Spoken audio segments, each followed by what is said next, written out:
अस्सलाम वालेकुम नाजरीन, मैं हूं मुनीज़े जहांगीर और आप देख रहे हैं प्रोग्राम स्पॉटलाइट। नाजरीन, नाना करते हुए हम सब इलेक्शन के महीने में अब दाखिल हो ही गए हैं, मगर इलेक्शन में 22 दिन बाकी हैं। अभी भी बहुत सारी बड़ी सियासी जमातें कह रही हैं कि उनको बहुत सारे चैलेंजेस का सामना है।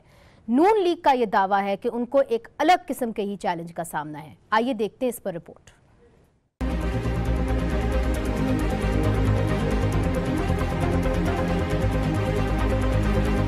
चंद रोज पहले सोशल मीडिया पर मुल्तान से सूबाई असम्बली के नून लीगी उम्मीदवार राना इकबाल सिराज की ये वीडियो सामने आई, जिसमें उन्होंने इल्जाम लगाया कि उनकी खाद की एजेंसी में खुफिया इदारे के एहलकार ने राना इकबाल सिराज और उनके साथियों को थप्पड़ मारे, नून लीग का टिकट वापस करने और खतरनाक नेताज की धमकियां दी। मुझे बुलाया वहाँ पर आर्मी के ऑफिस, सिर्फ आवाम की खिदमत के लिए। मुझे लगा जी आपका कारोबार तबाह कर देंगे, आपका घर बर्बाद कर देंगे, आपके माँ बाप को नुकसान पहुंचाएंगे। मैंने कहा सर मेरा कसूर क्या है? ये भाई आर्मी से है और ICI से है।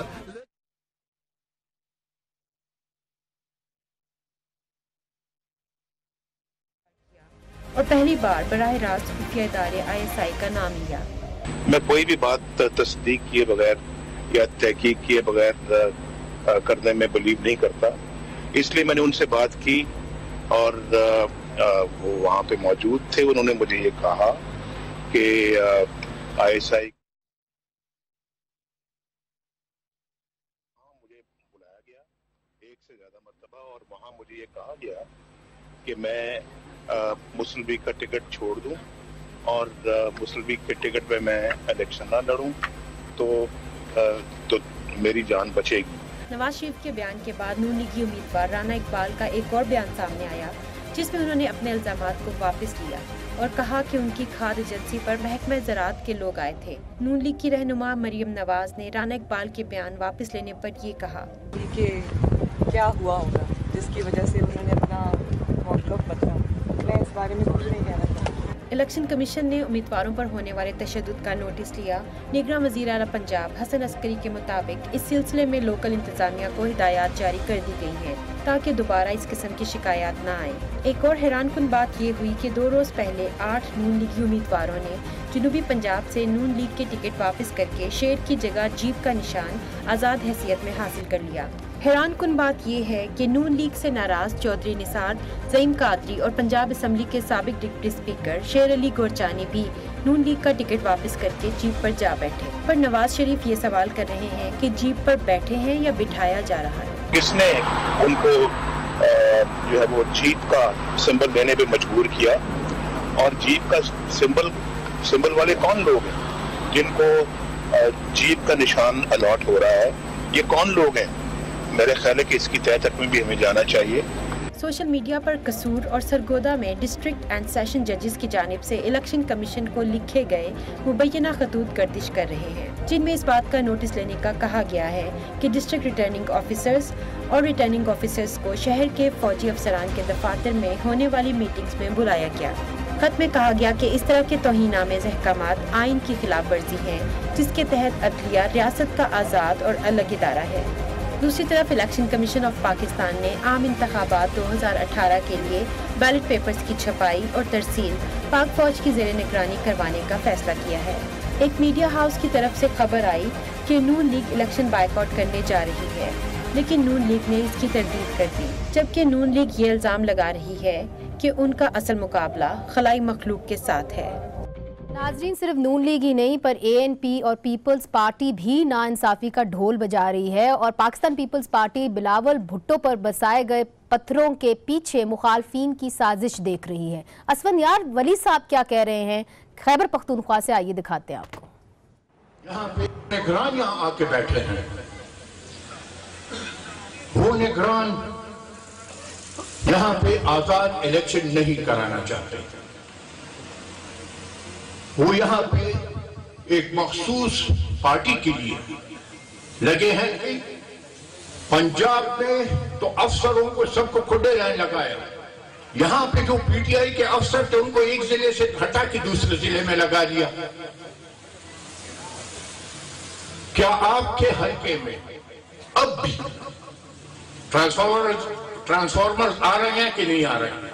मैं बड़ी वाज़ेह ये कह रहा हूं, अगर इलेक्शन मुतनाज़ हो तो उसके नतीजे बहुत ही भयानक।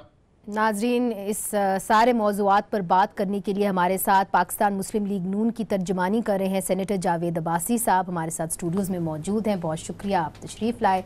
बुशरा गौहर साहिबा ANP की एक जाना माना नाम है, आप सब इनको TV पे देखते हैं, इनका तज्ज़िया भी सुनते हैं और निडर होके बोलती हैं। हमारे साथ होंगे रिटायर्ड जनरल अमजद शुएब साहब, वो हमें DSNG पे ज्वाइन कर रहे हैं। मगर इससे पहले कि हम बात आगे बढ़ाएं, अगर आप सबकी इजाज़त हो तो बात करते हैं तर्जमान इलेक्शन कमीशन नदीम कासिम से, because he has much to answer for. Nadeem साहब अस्सलाम वालेकुम, ये बताइए, ये जो लेटर्स आपको खतूत लिखे गए हैं लाहौर हाई कोर्ट के रजिस्ट्रार ने आपको फॉरवर्ड किए हैं, जहाँ पे बताया गया मुल्तान से उनको बुलाया गया और एक कैंप के अंदर, फौजी कैंप के अंदर उनसे एक मीटिंग भी की गई, तो आप मुझे बताएं इसके ऊपर आपने जवाब तलब किए थे GHQ से। हमारी इतलात ये है कि GHQ ने आपको रिस्पॉन्ड कर दिया, क्या कहा है GHQ ने आपको इस पर? जी शुक्रिया। देखें, एक बात ये जो कन्फ्यूजन क्रिएट हो रही है कि कोई DRO मीटिंग में गया है या कोई मीटिंग कंडक्ट की हुई है, ऐसा कोई अमल नहीं हुआ। अच्छा। एक्चुअली बुलाया गया डिस्ट्रिक्ट रिटर्निंग ऑफिसर को, कसूर में भी ये मीटिंग के लिए इनवाइट किया गया और सरगोदा में भी ये इस तरह का इशू पैदा हुआ। तो रजिस्ट्रार लाहौर हाई कोर्ट ने इलेक्शन कमीशन को ये अप्रोच किया, तो उस पे फिर ये मैटर जो है वो टेकअप किया गया कंसर्न अथॉरिटीज के साथ और इस मैटर को सॉर्ट आउट कर दिया गया, उसको सेटल डाउन कर दिया गया।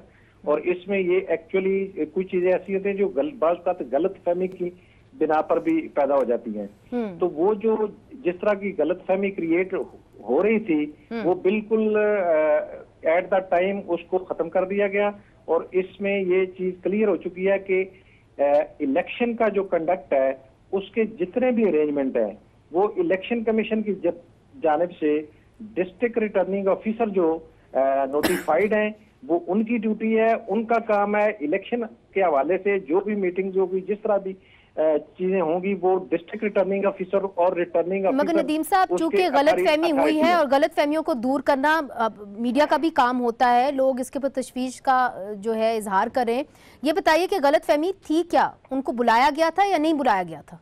मैं कह रहा हूँ कि इन राइटिंग हमारे पास आया, वो बुलाया गया, लेटर जारी हुआ बाकायदा कसूर में और फिर रजिस्ट्रार हाई कोर्ट की तरफ से भी इलेक्शन कमीशन को बाकायदा लेटर लिखा गया। ऐसी बात नहीं है कि हम इससे डिनाई कर रहे हैं, लेकिन ये तो फिर बुलाया क्यों था?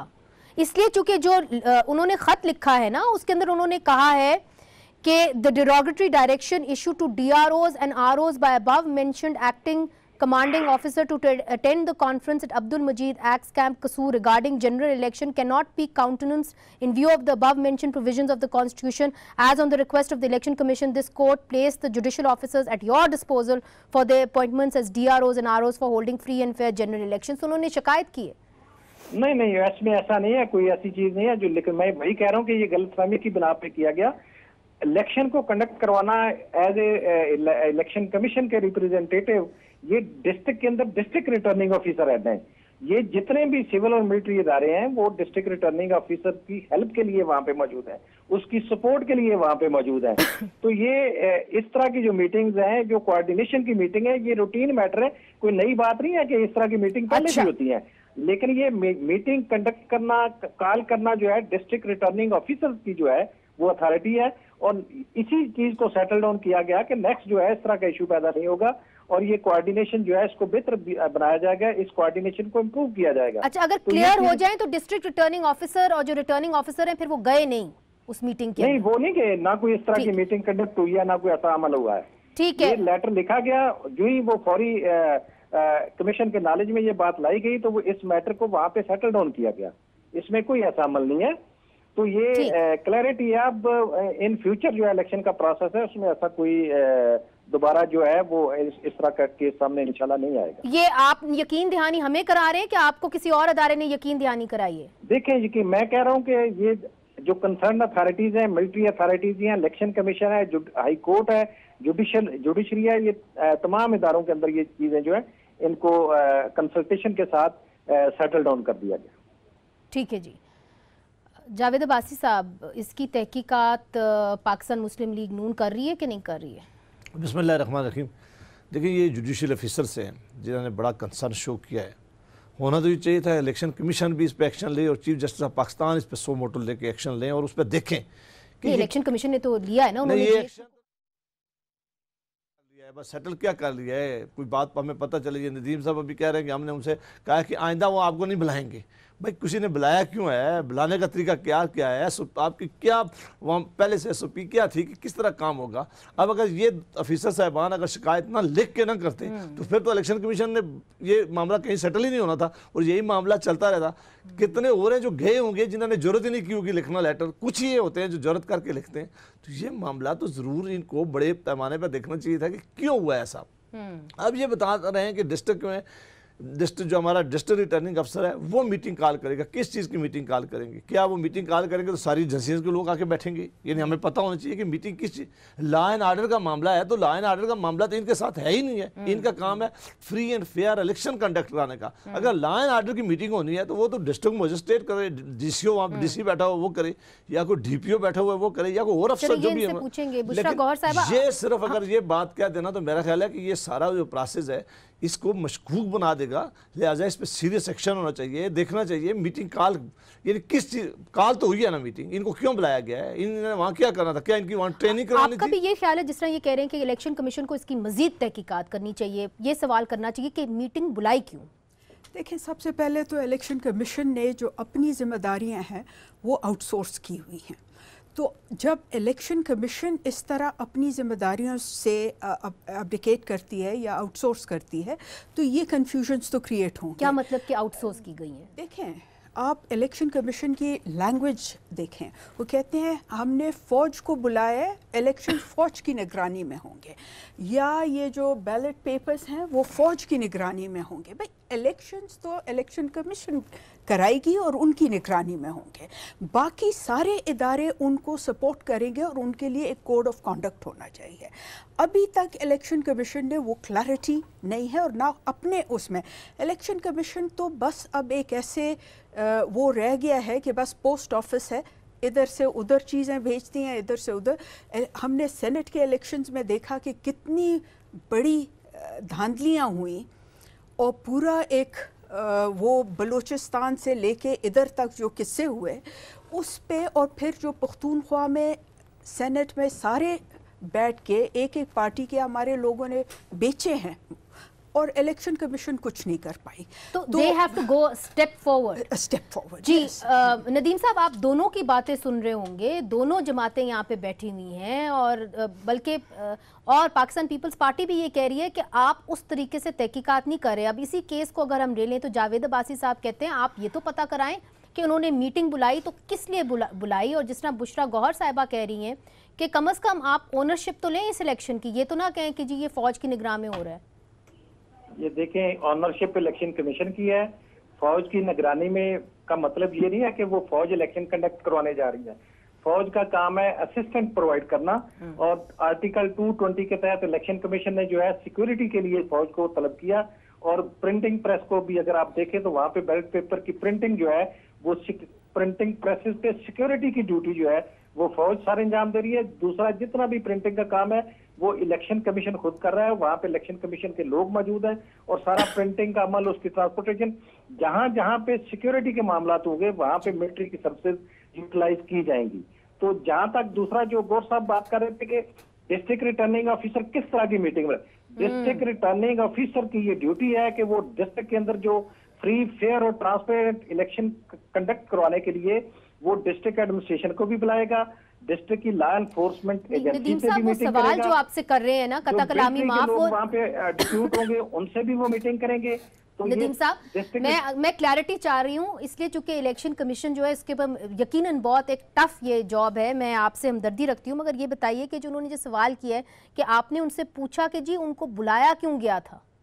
ये देखें, मैं इस पे इसकी गहराई में नहीं जाना चाहता कि एक लफ्ज को मैं यहाँ पे रिस्पॉन्ड करूंगा। ये डिबेट किसी पे कोई पाबंदी नहीं है, गुफ्तगू जिस तरह भी कोई करना चाहे करेगा। मैंने बड़ा क्लैरिटी से ये कह दिया कि ये इशू गलतफहमी की बिना पर था और इस इशू को हैंडल कर दिया गया, शट डाउन कर दिया गया। अब ये दोबारा इस तरह का इशू नहीं होगा। ये बिल्कुल ये इस तरह नहीं है।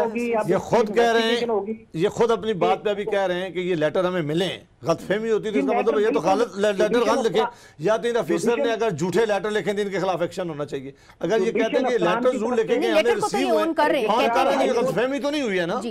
जी नदीम साहब, ऑफिस की तरफ से कमीशन के नॉलेज में ये बात लाई गई, डिस्ट्रिक्ट रिटर्निंग ऑफिसर ने अपने डिपार्टमेंट को लिखा, उसके बाद कमीशन के साथ ये टेकअप हुआ, कमीशन ने इस मैटर को हैंडल किया और इसको मामला को सेटल डाउन किया।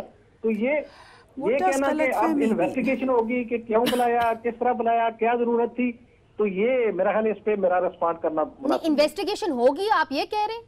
इसके ऊपर इन्वेस्टिगेशन, मैं आपके क्वेश्चन की बात कर रहा हूँ। देखिए, ये तो सिर्फ 1-2 केसेस सामने आई हैं। जिस तरह अब्बासी साहब ने भी कहा कि हमें पता नहीं है, कई इलाकों में शायद वो DROs इतने स्ट्रॉन्ग नहीं थे कि वो फिर ख़त लिखते या कंप्लेंट भेजते कि भाई हमें क्यों बुलाया। तो it is very possible that this is wide spread. इस किस्म की एक और जो बात है वो ये है कि गलतफहमी ये कह रहे हैं, किसको गलतफहमी हुई? हाँ, ये इस सवाल का जवाब दे दें नदीम साहब कि गलतफहमी किसके दरमियान हुई? आपके और आरओस के दरमियान, या रजिस्ट्रार के दरमियान, या GHQ के दरमियान, किसके दरमियान हुई? नहीं, ना GHQ के दरमियान कोई गलतफहमी है, ना इलेक्शन कमीशन के दरमियान कोई गलतफहमी है। ये ग्राउंड पे जितना भी हमारा इलेक्शन ऑफिशियल्स हैं वो वर्किंग कर रहे हैं, वहाँ पे कई किस्म के इश्यूज सामने आ जाते हैं, कई किस्म के मसाइल सामने आ जाते हैं। इलेक्शन कमीशन का काम है कि उन मसाइल को हल करना, उन मसाइल को देखना और उनका हल निकालना। तो ये गलतफहमी ऐसा उस तरह नहीं है कि बाज़ औक़ात इग्नोरेंस हो जाती है कि अब माजी में भी इस तरह की बहुत सारी चीजें हमने देखी। तो ये तीन दफा नदीम साहब ने खुद कहा, इनका जरा दोहराए, इन्होंने कहा है कि वो एक गलतफहमी पैदा हुई थी, वो गलतफहमी हमने सेटल कर ली है। ये हमने नहीं कहा, ये तो इन्होंने आगे अब ये बताया, हमें ये पहले बताते थे कि कोई गलतफहमी हुई नहीं है। इन्होंने बार बार वो रिकॉर्ड वो कह रहे हैं कि जी हम इस डिबेट की गहराई में नहीं जाना चाहते, चले ना जाए। मगर जो अहम सवाल बुशरा गौहर साहिबा ने उठाया है वो ये उठाया है कि कुछ लोगों ने तो आपको खत लिख दिया तो वो आपकी नजर में ये बात आ गई। ये तो नहीं कि ये वाइड स्प्रेड है। नदीम साहब, आपने इसके ऊपर कोई तहकीकात करने का इरादा है इलेक्शन कमीशन ऑफ पाकिस्तान? नहीं, ऐसा कोई नहीं है कि बहुत सारी बड़े पैमाने पे इस तरह की कोई एक्टिविटी हुई है और इलेक्शन कमीशन के इल्म में नहीं हुई। जो ये मैटर हुआ फौरन इलेक्शन कमीशन के अमल में लाया गया, इल्म में ये बात लाई गई और उस पर एक्शन लिया गया और उसको देखा गया। तो जब भी कोई चीज कहीं से आएगी तो उसी पे इलेक्शन कमीशन जो है वो अपनी कोई भी कार्रवाई करेगा या एक्शन करेगा, जो भी उसका एक्शन या रिएक्शन होगा इनका मसला है। इलेक्शन कमीशन दो केसेस के अलावा कोई चीज ऐसी नहीं है और ना ही मैं समझता हूँ कि इतने बड़े पैमाने पे कोई इस तरह की चीजें वहाँ पे हो रही थी। ठीक है, मुझे इधर एक छोटा सा वक्फा लेना है, मगर सवाल ये उठता है कि तमाम बड़ी जमातें जो हैं, PTI भी ये कह चुकी है कि इलेक्शन कमीशन उस तरीके से काम नहीं कर रहा जिस तरह उसको करना चाहिए। जाहिर है कि इलेक्शन कमीशन ऑफ पाकिस्तान के अपने भी कुछ मसाइल होंगे। ये नदीम साहब से पूछेंगे, अमजद शुएब साहब को भी शामिल करेंगे और पूछेंगे कि क्या फ़ौज भी तहकीकात कराएगी कि ये जो इतने बड़े पैमाने पे इल्ज़ामात इस तरीके से आ रहे हैं किसी के लिए अच्छा नहीं है, क्या फ़ौज भी इसके ऊपर तहकीकात कराने का सोच रही है? इस पर बात करेंगे वक्फे के बाद।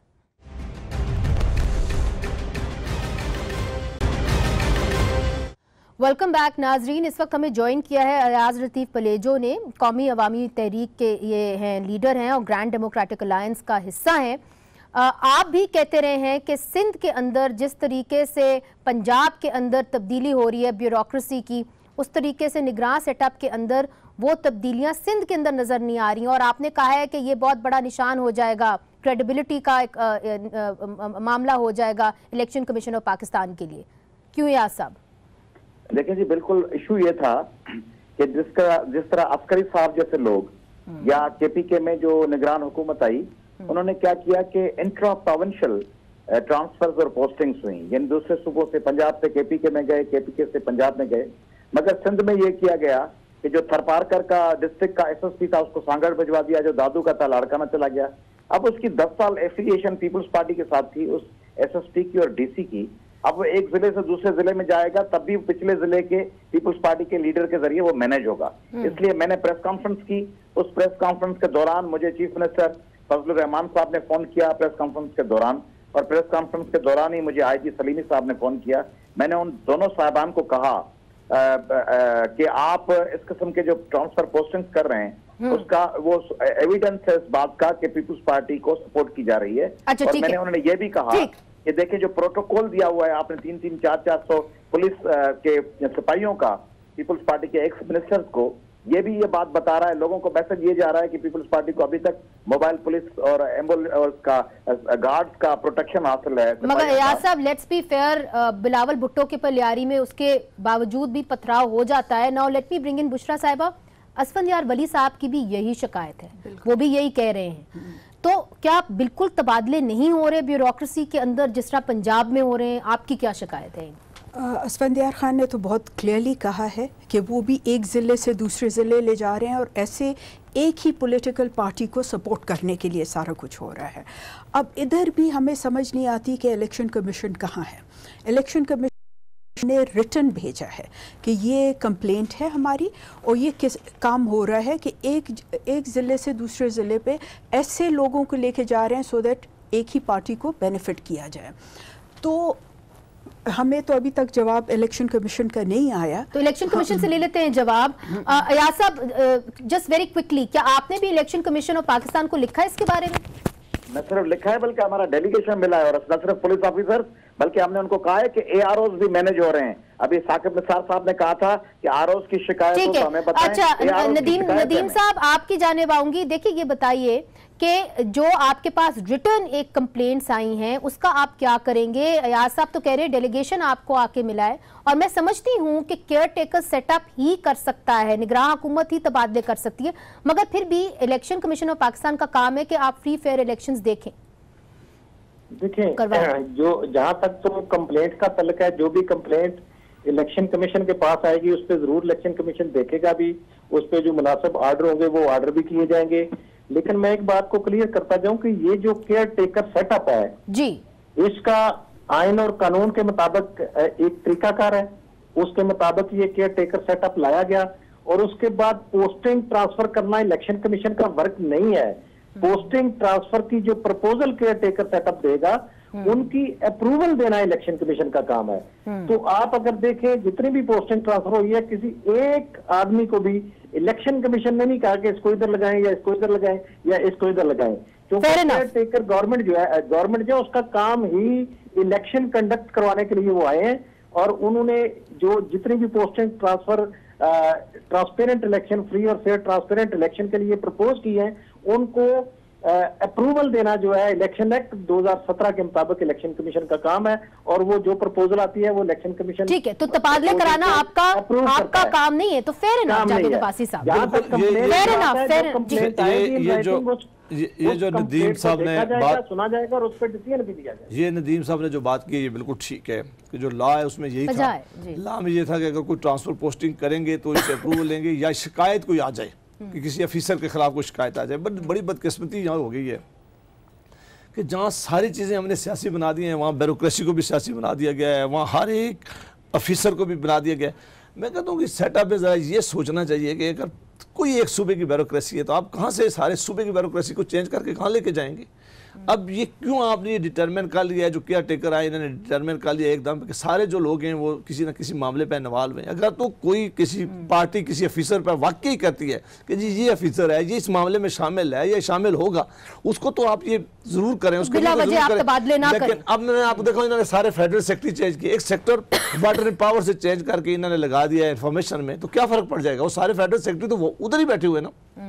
एक इन्फॉर्मेशन वाले को उठा के इन्होंने प्लानिंग में लगा दिया, एक प्लानिंग वाले को उठा के, तो मैं कहता हूं कि इसी तरह अगर आप एक डीपीओ को या डीसीओ को या डीसी को उठा के एक जिले से उठा के दूसरे जिले में ले जाते हैं तो इससे फर्क क्या पड़ना है? उससे तो फर्क पड़ता है ना, अयाज साहब को पता है कि क्या फर्क पड़ता है कि नहीं, तब फर्क पड़ता है कि अगर आपने फिर करना है तो उस सूबे से दूसरे सूबे में लेके जाए।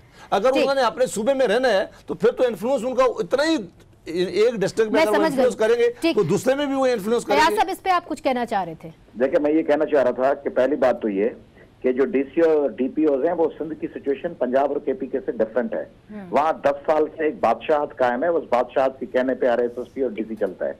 दूसरी बात सिर्फ ये नहीं है ट्रांसफर्स और पोस्टिंग्स, मैं आपको बताऊं डेवलपमेंट वर्क्स हो रहे हैं और इलेक्शन कमीशन नोटिस नहीं ले रहा। जिसने बैन लगाया था वो हैदराबाद के PS62 में, सांगड़ की कॉन्स्टिट्यूएंसीज में, दादू की कॉन्स्टिट्यूएंसीज में और लाड़काना और खैरपुर की कॉन्स्टिट्यूएंसीज में, मैं आपको उनके एदाद शुमार बताने को तैयार हूं, मैं आपके पास वक्त नहीं होगा कि उन कॉन्स्टिट्यूएंसीज में जो पीपल्स पार्टी के साबिका MNA, MPs और मिनिस्टर्स हैं, उनकी हिदायत पर TMOs और UCs के नाजिम्स वो काम करवा रहे हैं। जिस जिम्मेदारी इलेक्शन कमीशन की करता है, वजीर जाके तकरीर करता है, 10 मिनट के बाद साबिका, 10 मिनट के बाद वहां का अमला आके वहां पे वो तामीराती काम शुरू कर देता है और कहता है कि वोट हमें दो तो हम आपके लिए काम करवा रहे हैं। इस पर इलेक्शन कमीशन कोई नोटिस क्यों नहीं दे रहा? इलेक्शन कमीशन की जिम्मेदारी है, अगर ऐसा कोई कर रहा है तो प्री पोल रिगिंग है, उसके खिलाफ बिल्कुल ठीक कह रहे प्लेजर साहब कि सख्त एक्शन होना चाहिए। और अगर एक्शन नहीं लिया जा रहा तो इसका मतलब है इलेक्शन कमीशन अपनी जिम्मेदारी पूरी नहीं कर रहा।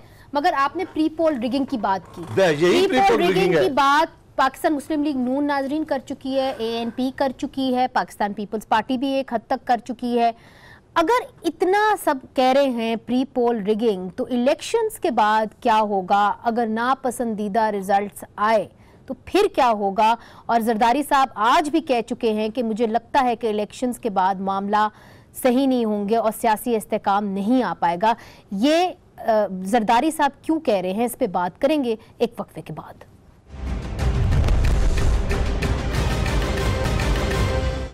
वेलकम बैक नाजरीन, इस वक्त हमें ज्वाइन कर लिया है रिटायर्ड जनरल अमजद शुएब साहब ने। अमजद साहब बहुत बहुत शुक्रिया हमें ज्वाइन करने का। आपने प्रोग्राम का पहले का हिस्सा देख लिया था, तो सवाल ये उठ रहा है जब एक सियासी जमात बार बार ये इल्ज़ाम लगाती है कि जी एक इदारा जो है वो हमारी तरफ से जानिबदार नहीं है और प्रेजुडिस्ड है, तो ये बेहतर ना होता कि जिस किस्म की मीटिंग्स के लिए ROs और DROs को ना बुलाया जाता, या अगर इस तरह की मीटिंग के लिए बुलाया भी गया है तो वाज़े तौर पे एक बयान या एक ट्वीट आती बताता फौज को बुलाया गया है। मेरा ख्याल है वहाँ पे जो उन्होंने आपस में कोऑर्डिनेशन करनी थी उसके बारे में कोई इंस्ट्रक्शंस में गलतफहमी हुई जिसकी वजह से उन्होंने बुलाया और वो लोग गए नहीं हैं। और मेरा ख्याल है कि अब उनको उसके मुताबिक इंस्ट्रक्शंस दे दी गई हैं और मीटिंग्स जो हैं वो RO के पास ही होंगी, वहाँ पे जो भी इन्होंने कोऑर्डिनेशंस करनी है। मेरे नॉलेज तक वो मसला रिजॉल्व हो चुका है। मसला रिजॉल्व हो गया। अच्छा जावेद अब्बासी साहब, कुछ और अभाम सा है सोशल मीडिया के ऊपर, बहुत सारे लोग सोशल मीडिया पे ट्वीट कर रहे हैं, पूछ रहे हैं कि इकबाल सराज जिन्होंने इतना बड़ा इल्ज़ाम लगा दिया कि जी मुझे उठा के ले गए, पीटा, ये वो, फिर नवाज शरीफ साहब ने बयान दिया लंदन से, उन्होंने अपना बयान बदल दिया।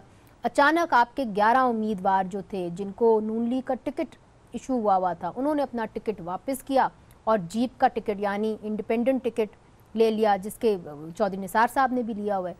तो ये क्यों हो रहा है? देखिए जी, जो बयान है वो अभी आपने चलाया है, हमने आज भी अभी आपने भी वो दिखाया है, दोनों बयान। पहले उनका बयान था, उन्होंने बड़े सीरियस एलिगेशन लगाए, उन्होंने कहा कि मुझे बुलाया गया, मुझे ये है, उन्होंने नाम लिया कि बड़े सीरियस एलिगेशन थे।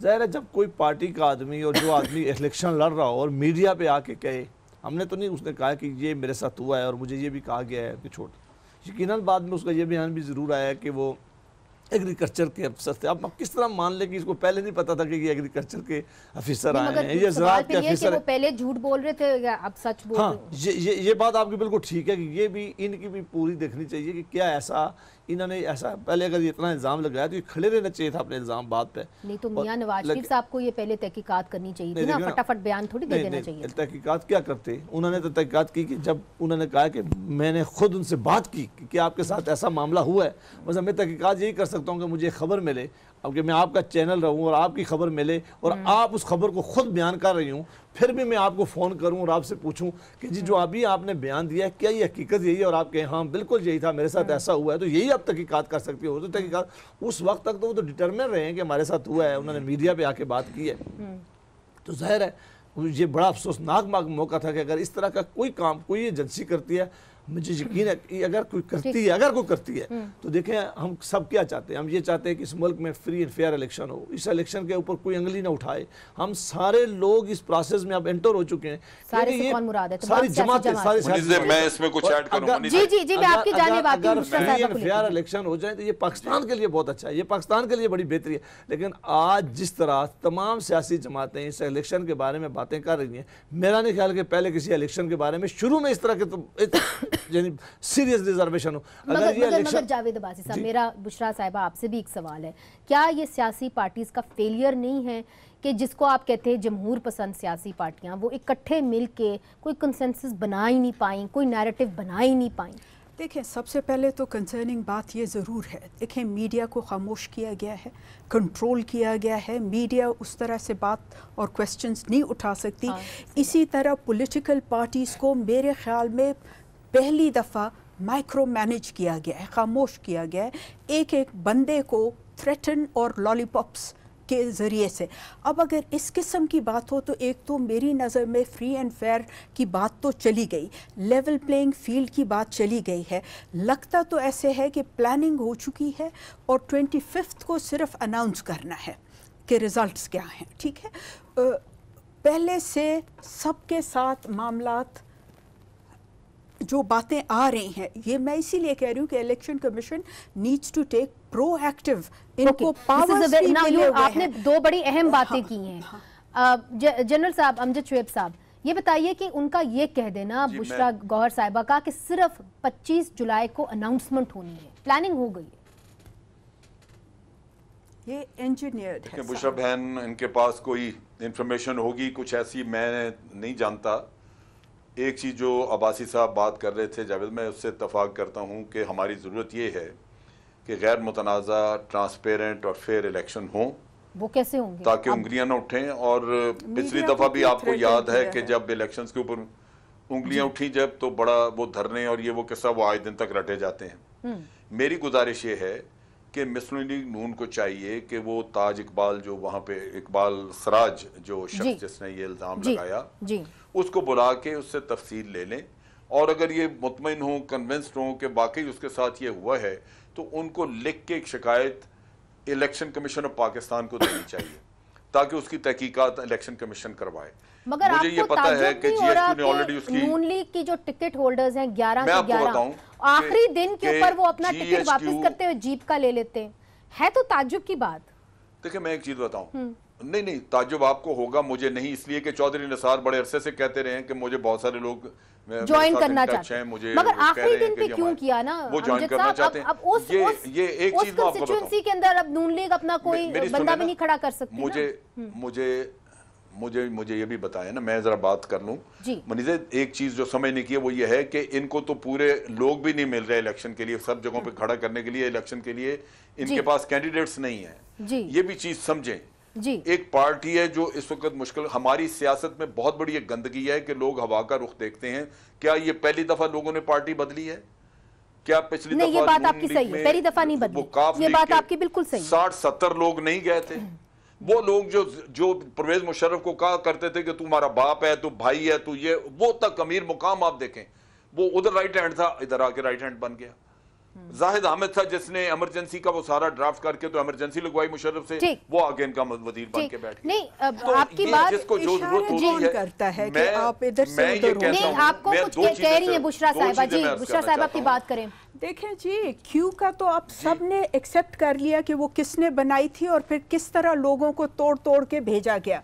ये जो अनप्रिंसिपल्ड लोग जो सियासत में लेके आए हैं, तो उसकी जिम्मेदारी भी तो उन लोगों पे है जिन्होंने ये प्रोसेस चलाया, जैसे कभी क्यू बनाते हैं और कभी क्या बनाते हैं।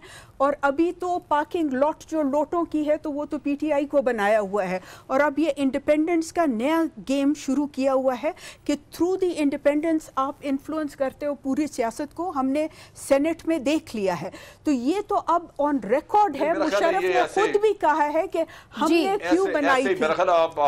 क्यों मुशर्रफ ने बनाई? ये गलत बयानी है। आप देखिए, मेरी एक गुजारिश, बुशरा बहन आप उसका जवाब दें। जी।